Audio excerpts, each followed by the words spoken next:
السلام علیکم ورحمت الله وبرکاتو. دا هغه ماجد دی چې رسول الله سلام 2 رکعاته سحر مونځ کړو او د ماجد نوم د اسوابي په نوم دی. ماجد بن انیس. تاسو ته به دا د نږدې نه وښیم شو ګورئ دا په کوم رقم جوړ دی. د هغې وخت کې هم چت نه لرودلو. دا ځینې تاسو ته ځکه ښیم چې الحمدلله موږ مسلمانان یو ځان خبر کړو.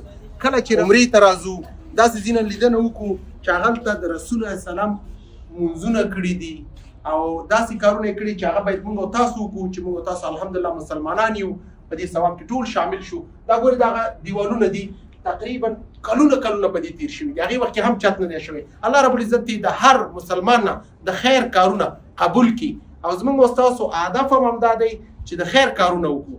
ځکه ژوند دی تیریږي چې هر څونه دارایي ولرو که سرمایه ولرو خو یو ورځ نه یو ورځ به د دې دنیا نه خالي لاسونه ځو. د دې ویډیو مسخت تاسو خبر شئ او داسې ځایونه لیدنه وکئ چې هغه هم د ثواب او بل زموږ او ستاسو ایمانونه راتازه کیږي. درود شریف وایئ، په حضرت محمد صلی الله علیه وسلم وایئ. السلام علیکم.